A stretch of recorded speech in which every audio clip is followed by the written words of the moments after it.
वालेकुम अस्सलाम, वालेकुम अस्सलाम, सबको वालेकुम अस्सलाम। ठीक है, जल्दी जल्दी ज्वाइन हो जाओ बेटा, जल्दी जल्दी ज्वाइन हो जाओ, शाबाश। चलो,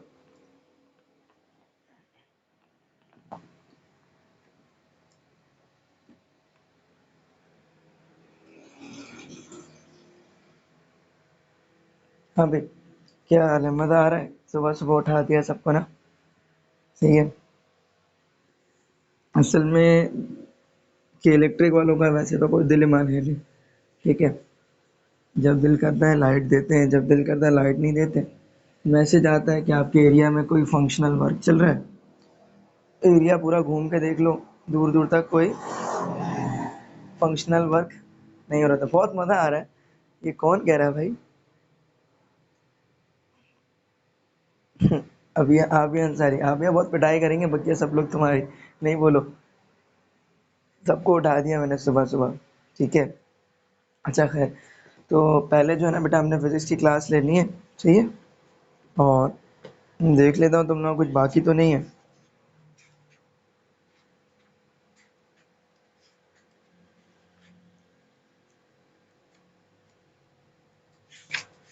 सब हो गया, बता दिया तुम लोगों को सारी चीज़ें।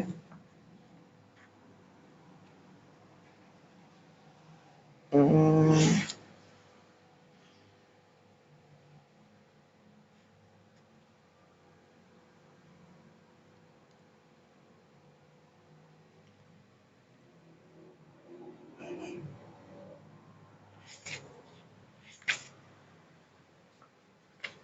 तो थोड़ा सा पोर्शन जो है ना बेटा, वो तुम लोगों का। अच्छा अच्छा, रोज इस टाइम उठ जाती? तो रोज सुबह रख लें। मेरी यूनिवर्सिटी कौन जाएगा? तुम लोग जाओगे। वहाँ पेशेंट्स को कौन देखेगा? तुम लोग देखोगे हैं। अच्छा खैर, मैं ये कह रहा था कि थोड़ा सा पोर्शन जो है वो प्रीवियस चैप्टर का बाकी है। ठीक है। लेकिन हम फिलहाल यहाँ पर जो है वो अभी chapter number 13 current in electricity start करेंगे। और उस टॉपिक की रिकॉर्डिंग जो है वो मैं अपलोड कर दूंगा। ठीक है, आज या कल इंशाल्लाह अपलोड कर दूंगा। तुम लोगों को गूगल क्लासरूम पे मिल जाएंगी चीज़ें। ठीक है। अब सबसे पहले जो है तुम लोगों को करंट इन इलेक्ट्रिसिटी में डायरेक्शन ऑफ करंट्स बताते हैं। ठीक है, चलो भाई, सब हेडिंग डाल दो। एप्टीट्यूड के अकॉर्डिंग और सेकेंडरी केमिस्ट्री और फेडरल के भी अकॉर्डिंग, जो स्टूडेंट मेरे पास यहाँ फेडरल के 2-3 ए लेवल्स के भी है, तो सबने पढ़ा हुआ है ये चैप्टर। ठीक है, सबके पास इसके कॉन्सेप्ट्स मौजूद हैं।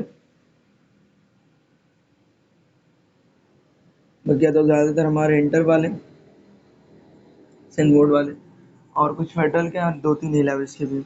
Current and electricity. ठीक है, तो करंट एंड इलेक्ट्रिसिटी में the thing that you must and the first know is that what is a current। ठीक है, what is a current। चलो मैं थोड़ा सा और मज़ीद अंदर अंदर करके लिखता हूँ ताकि स्क्रीन से कुछ भी ना कटे। सही है,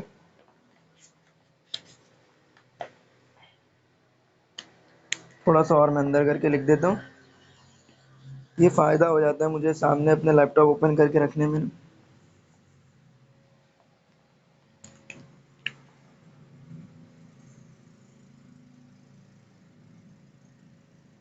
करंट, ठीक है। तो करंट क्या है भाई? We all represented it. What is the current? Flow of charges is called current। ठीक है, फ्लो ऑफ चार्जेस को ही हम क्या कहते हैं? करंट कहते हैं। ठीक है। अब करंट्स की कुछ कैटेगरीज हैं। There are 3 basic types of current that are observing in a different different points. ठीक है, डिफरेंट डिफरेंट सब्सटेंसेस। सबसे पहला जो करंट हम ऑब्जर्व करते हैं, कन्वेंशनल करंट।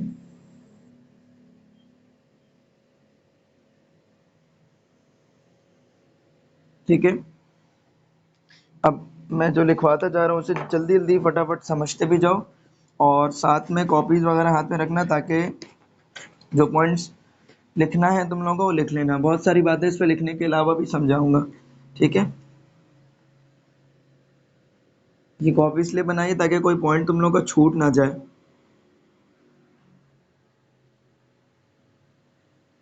कन्वेंशनल करंट में जो चार्जेस मूव करेंगे वो positive to negative terminal move करेंगे। As we all know that positive plate has high potential and negative plate has potential. So we can say it that charges moves from as well high potential to low potential. ठीक है। One thing we all know that from positive to negative, the direction of electric field is from positive to negative। और conventional current भी आपके पास कहाँ से किस तरफ जा रहा है, कन्वेंशनल करंट भी आपके पास पॉजिटिव से नेगेटिव की तरफ शिफ्ट हो रहा है। तो इसीलिए we can state that direction of conventional current, ठीक है, इलेक्ट्रिक फील्ड की direction and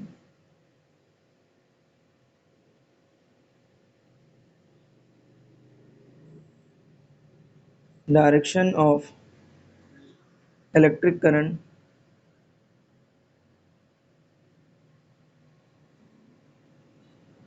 both are same. पहले इसको समझ लेते हैं। करंट क्या है बेटा आपके पास, सबसे पहली बात तो ये sir, what is the current flow of charges.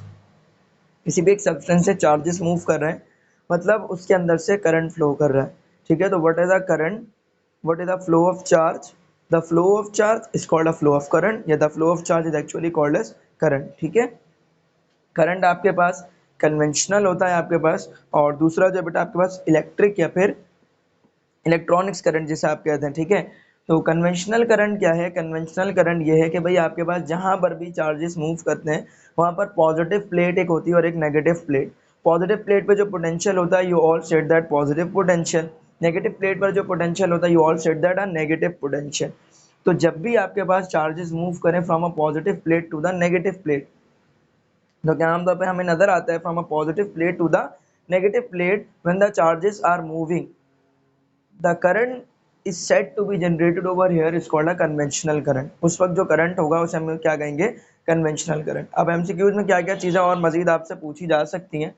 Conventional current की आगे डायरेक्शन क्या है आपके पास, पहले तो ये देखो, charges are moving from positive to negative. पहला पॉइंट तो यहाँ से पूछा जा सकता है कि भाई कन्वेंशनल करंट में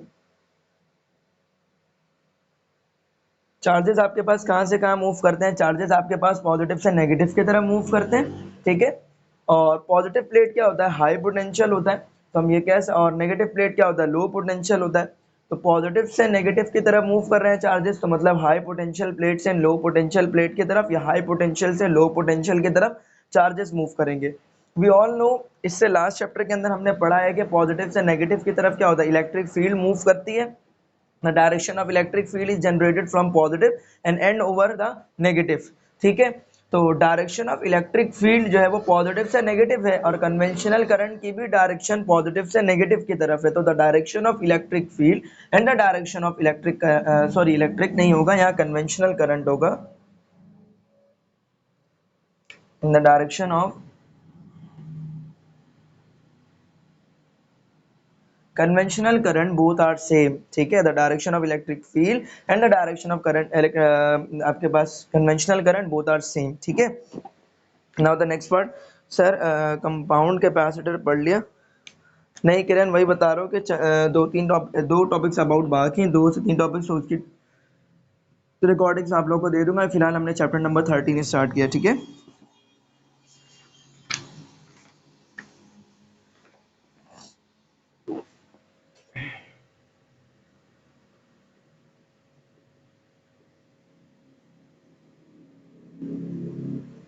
इलेक्ट्रिक करंट, या फिर जिसे आप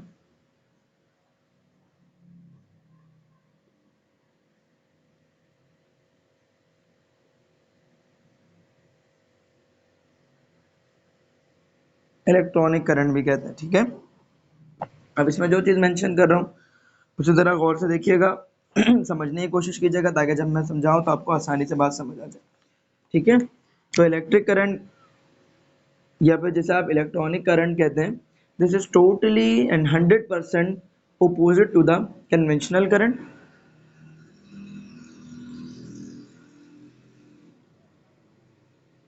Charges move from negative to positive terminal, ठीक है। As we all know, negative is the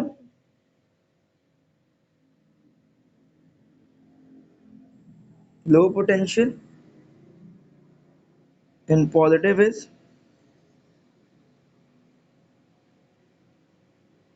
high potential.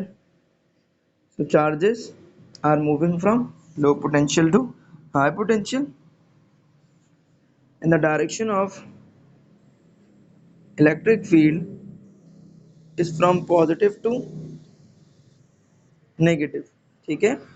The direction of electric field is from positive to negative, but the direction of electric current, ठीक है, या फिर electronic current, direction of electric current और the electronic current is totally oppose to it, ठीक है।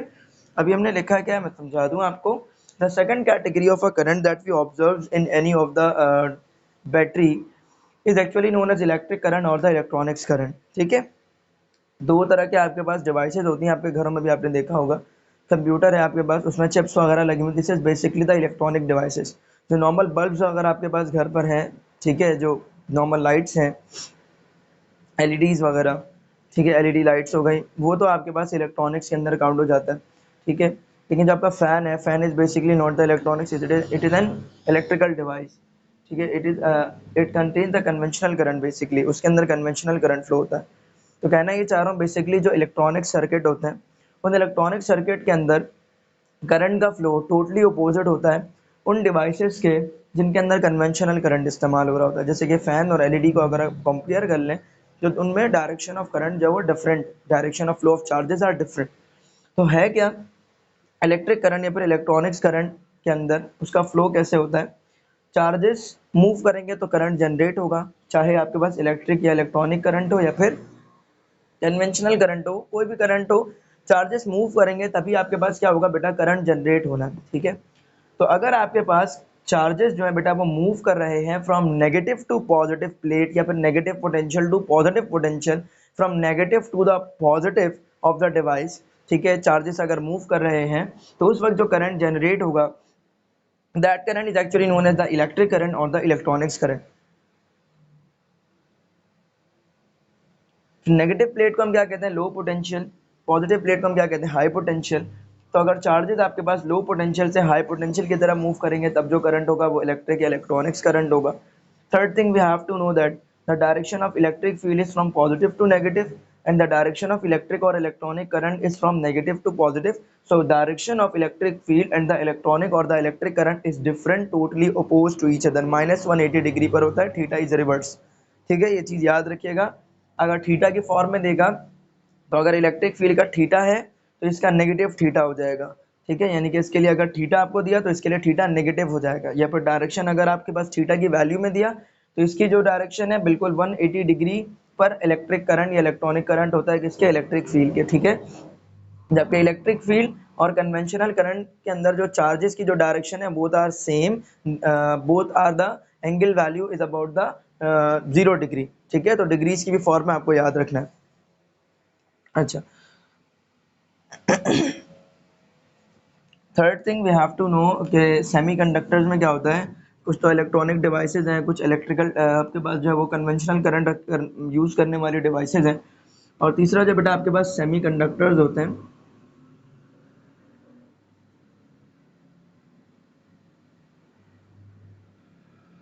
अगर हम semiconductors की बात करें तो यहाँ पर करंट किसकी वजह से जनरेट होता है, ड्यू टू होल्स और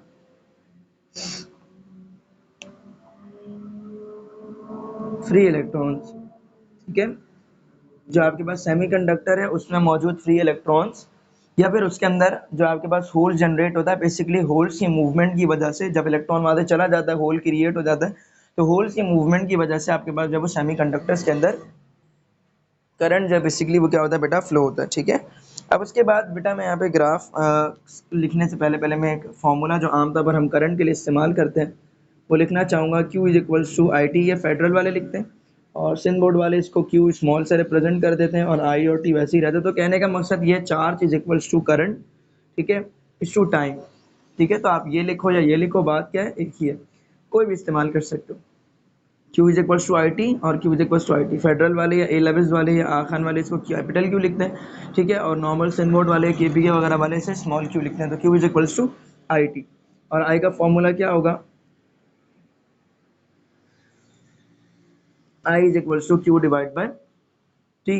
सही है, I is equals to charge upon time आपके पास। ठीक है, अच्छा, the factor over here that you know and must remember is that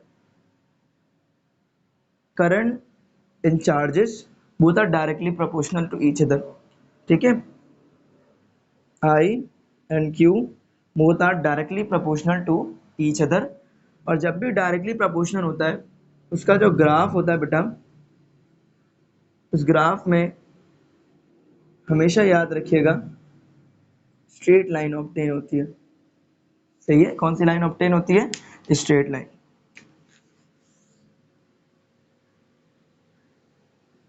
So this one is Q, this one is time, in the shape of a graph is a straight line. ठीक है, graph कैसा होगा आपके पास, straight line में होगा, और Q over T का जो ग्राफ है उसमें स्लोप किसको रिप्रेजेंट करेगा, मतलब ये लाइन किसको रिप्रेजेंट करेगी, ये लाइन रिप्रेजेंट करेगी आपके पास I को। So what is this is current basically. ठीक है, this is current basically. So Q upon T का ग्राफ किसके इक्वल आएगा आपके पास, I के इक्वल आएगा, और तो Q अपॉन टी कर्व किसके इक्वल है, I के इक्वल। Q अपॉन टी का स्लोप किसके इक्वल है, I के इक्वल, और ये I किसके बराबर, ये स्लोप किसके इक्वल होता है, टेन थीटा के। तो अगर आपसे ये पूछ लें Q अपॉन टी के जो ग्राफ है उसमें टेन थीटा की वैल्यू क्या होगी, तो बेटा टेन थीटा का मकसद क्या होता है, स्लोप। ठीक है, टेन थीटा का फॉर्मूला क्या होता है, टेन थीटा का फॉर्मूला ये होता है परपेंडिकुलर अपॉन बेस। तो परपेंडिकुलर क्या आपके पास Q, और बेस क्या आपके पास टाइम, तो I is equals to Q upon T होता है ना। तो अगर स्लोप का है कि Q अपॉन टी का किसके इक्वल है, I के, Q अपॉन टी के ग्राफ में स्ट्रेट लाइन किसके इक्वल है, I के, tan theta of the Q upon T graph is actually known as I, perpendicular upon base is equals to I in this graph. ठीक है, अच्छा, अब यहाँ पर ज़रा मैं और मज़ीद कुछ चीज़ें आपको बताऊँ, और वो चीज़ें क्या हैं, I is equals to Q upon T होता है, कोई क्वेश्चन, ठीक है, I is equals to Q upon T, Q किसके इक्वल होता है, एन ई अपॉन टी। ठीक है, एन ई अपॉन टी। असल में यहाँ पर जो E है, this is a charge of electron, this can be a charge of a proton, both have the same charges. ठीक है, अगर दोनों के ऊपर नेचुरली तौर पर चार्ज इक्वल नहीं होता तो कभी भी एटम कभी भी न्यूट्रल नहीं होता, एटम कभी भी न्यूट्रल नहीं होता। अगर for example charge of proton ज़्यादा होता, चार्ज ऑफ इलेक्ट्रॉन थोड़ा सा कम, दोनों का मास डिफरेंट है, ठीक है, एक बहुत भारी है प्रोटॉन, इलेक्ट्रॉन पर जो चार्ज है वो प्रोटॉन पर इक्वल होता है, हमेशा याद रखें। तो यहाँ पर बेसिकली जो ई है ना, this is representing the elementary charge, एक अकेला चार्ज, चाहे वो प्रोटॉन का हो चाहे वो इलेक्ट्रॉन का हो। ई stands for 1.6 exponent minus 19, value is representing over here. तो यहाँ पर अगर फॉर एग्जाम्पल बेटा आपके पास इस तरह से लिखा हुआ है 1.6 exponent minus 19 to N upon t, ये किसके इक्वल है बेटा, ये जो E है this is the elementary charge, जो कि एक प्रोटॉन पर या एक इलेक्ट्रॉन पर हो सकता है, और उसकी वैल्यू क्या होती है 1.6 एक्सपोनेंट माइनस 19 कूलम होती है, और ये n अपॉन टी हमने वैसे ही रहने दिया। तो ये पूरे का पूरा फैक्टर यानी 1.6 exponent minus 19 times of n upon T is equals to what, is equals to I, is equals to current. ठीक है, तो अगर एमसीक्यू के फॉर्म में इस तरह से स्टेटमेंट दे दी कि 1.6 exponent minus 19 times of number of charges upon time is equals to what, is equals to the current। ठीक है, is equals to current। ठीक है, अच्छा,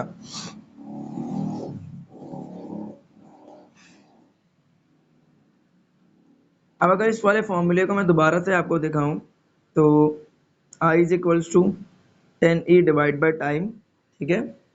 तो इसमें मैं इस तरह से लिख सकता हूँ I is Q is I T is equals to N E, basically ये Q is equals to N E ही लिखा हुआ है, और क्यू किसके बराबर होता है, आई टी के इक्वल होता है। आपको कभी कभार कहते हैं कि भाई आप मुझे ये बताएं कि कितने नंबर ऑफ चार्जेस कितने टाइम के अंदर आपके पास क्या कर रहे हैं, फ्लो कर रहे हैं। तो एन यही रहा, टी यहाँ डिवाइड में आ गया, आई यही रहेगा, ई डिवाइड में उधर चला जाएगा, सही है। तो आपको जब भी कहेगा बेटा कि आप जो है number of charges with respect to time के कितने चार्जेस इतने टाइम के अंदर आपके पास फ्लो कर रहे हैं, तो इट मीन्स कि आपको हमेशा क्या निकालने के लिए कहेगा आई अपॉन ई, ठीक है। और अगर कभी क्वेश्चन में आपको फॉर एग्जांपल एक डिवाइस से करंट गुजर रहा है, उसने उसको आपको बता दिया, एक डिवाइस से करंट गुजर रहा है, कितना गुजर रहा है उसने आपको बता दिया, 1 एम्पियर, 2 एम्पियर, 3 एम्पियर, 4 एम्पियर, जितना भी बता दिया। उसने कहा कि मुझे ये बताएं कि 1 आवर के अंदर, ठीक है, 1 आवर के अंदर आपके पास कितने चार्जेस गुजर जाएंगे, ठीक है। तो आपने क्या करना है, I upon T, basically formula आपने यूज करना है, I upon E is equals to N upon T हो जाएगा आपके पास, ठीक है। Number of charges with respect to time is equals to current of that current of that device divide by the elementary charge, ठीक है। अच्छा, कोई चीज़ कट तो नहीं रही है, नहीं भाई, ठीक है, ज़्यादा अंदर तक नहीं जाते। अब जो है और क्या चीज़ है, हाँ, एक फॉर्मूला भी बता देता हूँ। और फॉर्मूला ये है भाई आपके पास, as we all know 1/t is equals to the frequency. ये आमतौर पर उन कंडक्टर्स में इस्तेमाल होता है जो कि सर्कुलर के फॉर्म में होते हैं। So I upon T is equals to, sorry, 1/t is equals to the frequency, सही है, 1/t is equals to frequency. तो इसको इस तरह से लिख सकता हूँ, n multiply 1/t is equals to I divide by elementary charge. So 1/t is equals to frequency. So I divided by E is equals to frequency times of number of charges. So frequency is equals to I divided by NE. सही है, I divided by NE, सही है। अच्छा, Q is equals to NE के equal होता है, Q is equals to NE के equal होता है, तो F is equals to I upon Q भी हम इसे लिख सकते हैं, ठीक है। तो F is equal to I upon Q, F is equal to I upon N E हो जाएगा, ठीक है। और N F is equal to I upon E, वही वाली बात है, ये आपके पास n और 1/t, यानी कि ये वाला जो फॉर्मूला है ना जिसमें डिवाइड बाय t है, तो मल्टीप्लाई बाय 1/t कर दिया, 1/t बराबर होता है फ्रीक्वेंसी के, तो N F is equal to I upon E भी लिख सकते हो, F is equal to I upon N E भी लिख सकते हो, और F is equal to I upon Q भी आप लिख सकते हैं, क्योंकि एन ई किसके इक्वल होता है, क्यू के इक्वल होता है। तो अब मैं क्या कर रहा हूँ भाई, स्क्रीन से हट रहा हूँ, स्क्रीन शॉट लो, ताकि जो है फटाफट हम आगे जा पाएँ, ताकि अब मैं ग्राफ आपके साथ डिस्कस कर पाऊँ, ठीक है। जल्दी से इसका जो है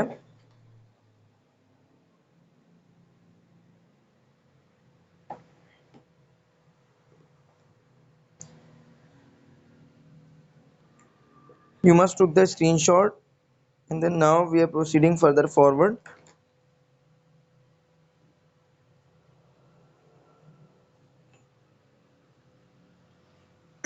ठीक है,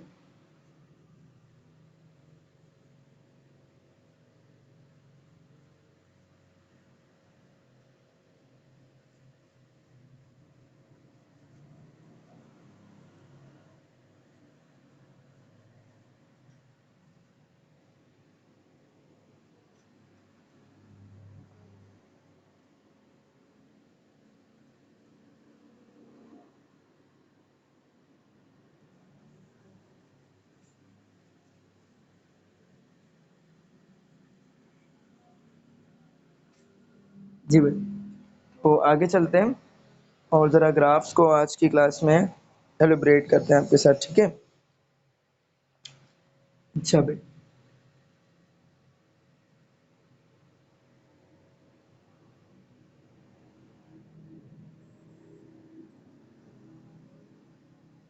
क्यू अपॉन टी का जो ग्राफ होता है मैंने आपको एक कर्व ये दिया, ठीक है, एक मैंने आपको ये दिया, सही है। और मैंने आपसे ये पूछा option A I A is greater than I B is greater than I A, option C I B is equals to I A, D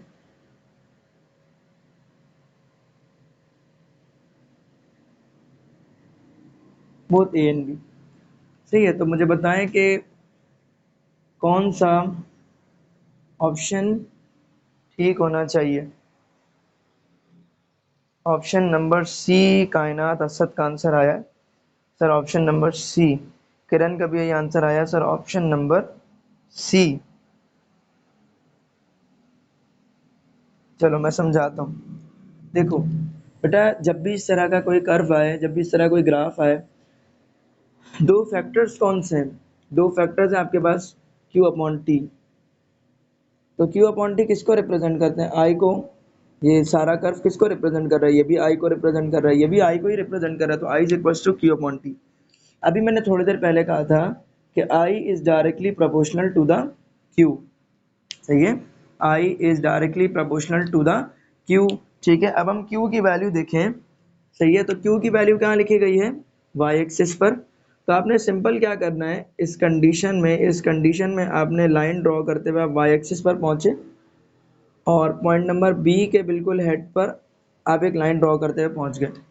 ये वाई एक्सिस की वैल्यूज होती हैं यहाँ पर भी ये वाई एक्सिस की वैल्यू है, ठीक है। तो मुझे बताइए कि किसके लिए वाई एक्सिस पर क्यू की वैल्यू ज़्यादा आ रही है?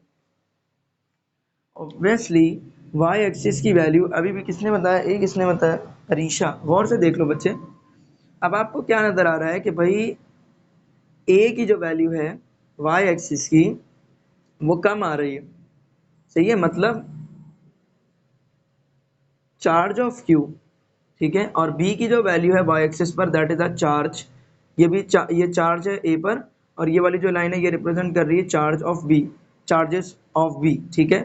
तो यहाँ पर जो चार्जेस ऑफ बी है दैट इज ग्रेटर, ठीक है, यानी कि यहाँ पर जो वैल्यू है वाई एक्सिस पर वो क्यू बी ज़्यादा है क्यू ए के, ठीक है, तो क्यू बी ज़्यादा है आपके पास क्यू ए के। तो इस कंडीशन में बेटा option number B is your right answer. क्यों option number B? I and B both are directly proportional to each other, सही है, both are directly proportional to each other, so that's why we will set that the charge of B is greater than charge of A, so the current of B is the current of A. Obviously सी बात है, ज़्यादा charge flow करेंगे, ठीक है, तो ज़्यादा current generate होना है, ठीक है, जैसे ज़्यादा पानी आता है, ज़्यादा बारिश आता है तो ज़्यादा पानी आता है, ठीक है, ऐसे होता है ना, ज़्यादा बारिश आता है ज़्यादा पानी आता है, कम बारिश आता है तो कम पानी आता है। इसी तरह से जब ज़्यादा चार्ज आएगा तो ज़्यादा करंट आएगा, जब कम चार्ज आएगा तो कम करंट आएगा, ठीक है भाई।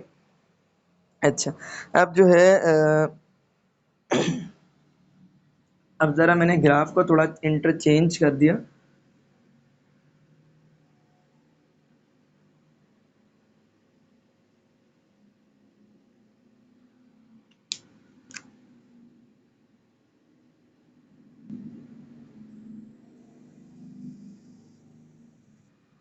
अब बताइए अब कौन सा ऑप्शन ठीक होना चाहिए?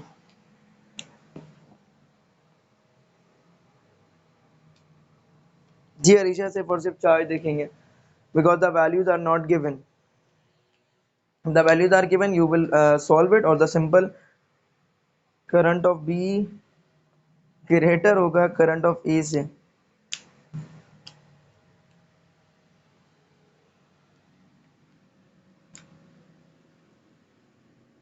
अब अगर मैं इसको ऐसे कर दूं, नहीं,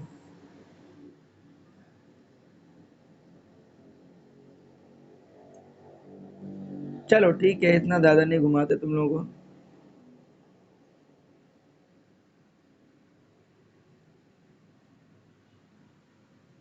वही वही वही वही क्वेश्चन। अब करंट ऑफ ए ग्रेटर होगा, करंट ऑफ ए ग्रेटर होगा, करंट ऑफ ए ग्रेटर होगा, नहीं नहीं बेटा देखो, याद रखना जब भी ग्राफ दिए जाएंगे तो हमेशा फैक्टर्स पर गौर कीजिएगा। असल जो ग्राफ है उस पे charge is on X axis and the time is on Y axis, but here in this condition the charge is on X axis and the time is on Y axis. ठीक है, लेकिन आपके पास बेटा directly proportional है दोनों। ठीक है, आप दोनों को इंटरचेंज कर सकते हैं। वैसे तो नहीं होता, लेकिन अगर कभी ग्राफ इस तरह से आए कि इंटरचेंज कर दिया तो असल ग्राफ क्या है, क्यू अपॉन टी का। और अभी ग्राफ कैसा है आपके पास, टी अपॉन क्यू का। बहुत सारे स्टूडेंट्स अभी भी क्या कर रहे होंगे, वाई एक्सिस पर वैल्यू प्लॉट कर रहे होंगे और वाई एक्सिस पर बी की वैल्यू ज़्यादा। आंसर सबका ठीक है। ठीक है कि आई बी जो है ग्रेटर है आई ए के, लेकिन आप लोग कर क्या रहे होगे, आप लोग वाई एक्सिस पर आ रहे होगे और वाई एक्सिस पर बी की वैल्यू ज़्यादा, तो इसलिए आपने कह दिया बेटा वाई एक्सिस पर टाइम है, टाइम वाई एक्सिस पर टाइम है और एक्स एक्सिस पर अभी आपके पास चार्ज है। तो आप लाइन आप वाई एक्सिस पर ड्रॉ नहीं करोगे, अब आप लाइन कहाँ ड्रॉ करेंगे, अब आप लाइन एक्स एक्सिस पर ड्रॉ करके देखेंगे। सो again the value of A is lesser than value of B। सही है, वैल्यू ऑफ बी आपके पास क्या है, value of B is greater. ठीक है, इट मीन्स के ये है क्यू बी और ये आपके पास क्यू ए।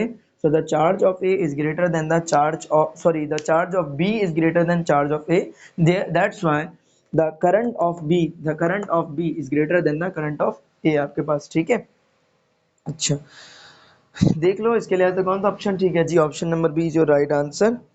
अच्छा जी, अब जो है एक और एक ग्राफ में देता हूँ।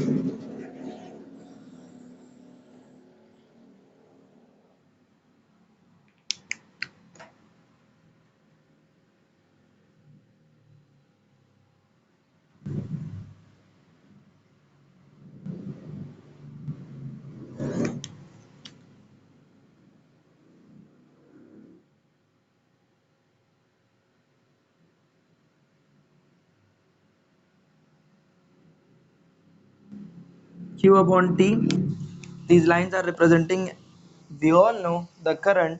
ठीक है, so compare the या find out the ratio of,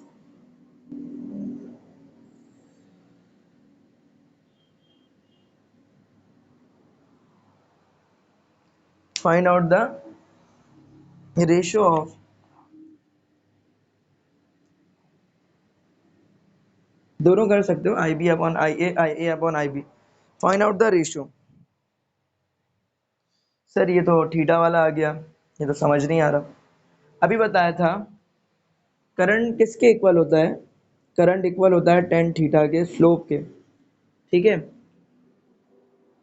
current equal था ना टेन थीटा के स्लोप के परपेंडिकुलर अपॉन बेस के। सही है, तो टेन थीटा का फॉर्मूला क्या होता है, टेन थीटा का फॉर्मूला होता है परपेंडिकुलर अपॉन बेस के इक्वल होता है, तो क्यू अपॉन टी, तभी तो लगाया ना टेन थीटा। इट मीन्स के आई ए किसके इक्वल हो गया, टेन थीटा ऑफ ए, और आई बी किसके इक्वल हो गया, टेन थीटा ऑफ बी के। तो ये वाला फॉर्मूला याद रखो, इससे क्वेश्चन आते हैं, जैसा अभी यहाँ पे क्वेश्चन लिखा है, ये मतलब प्रैक्टिस बुक्स के अंदर आपको नज़र भी आ जाएंगे इस तरह के फॉर्मूला। ठीक है, I A upon I B is equals to tan theta of A upon tan theta of B. तो टेन थीटा ऑफ ए किसके इक्वल है, टेन थीटा ऑफ ए आपके पास इक्वल है टेन थर्टी डिग्री, और tan theta of B किसके equal है, tan sixty degree. ठीक है, तो टेन थर्टी डिग्री और tan sixty degree, tan thirty degree equal होता है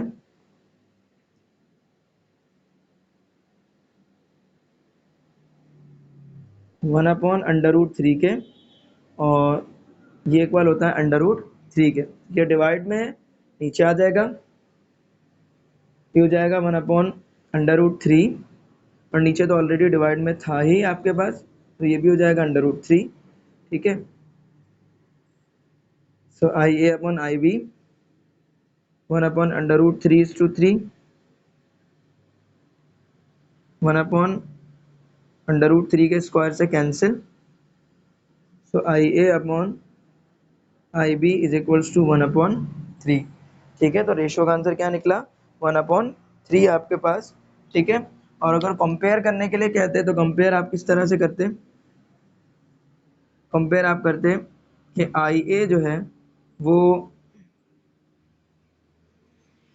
1/3 है, आई बी वहाँ चला जाएगा, मल्टीप्लाई होगा तो ये डिवाइड में आ जाएगा। तो आप लोग इसको इस तरह से लिखते हैं, the current of A is 1/3 times of current of B. सही है। या फिर अगर आप आई बी का अगर आपसे कंपैरिजन पूछा जाता तो I B is equals to 3 times of I A. ठीक है, तो current of B is equals to the 3 times current of A. सही है। तो आई होप कि अब तक यहाँ तक तमाम बातें समझ आ गई होंगी। करंट हमने पढ़ा, कन्वेंशनल करंट, डायरेक्ट आपके पास इलेक्ट्रिक करंट, इलेक्ट्रॉनिक्स करंट, आपके पास सेमीकंडक्टर्स के करंट के बारे में हमने जिक्र किया। हमने ग्राफ्स क्या होते हैं, स्लोप क्या होता है, यहाँ पर क्यू अपॉन टी का वो देखा, और ग्राफ से रिलेटेड किस तरह के क्वेश्चंस आपके पास आ सकते हैं वो मैंने बताया। आपके पास वैसे तो जनरल जो मेन ग्राफ है that is Q upon T upon Q भी आ सकता है, और ये आपके पास थीटा वाली वैल्यू से भी ग्राफ्स आ सकते हैं। ठीक है, तो थीटा वाली वैल्यू से ग्राफ्स आपके पास जब भी डायरेक्टली प्रोपोर्शनल के ग्राफ्स होते हैं हमेशा टेन थीटा लिया करो।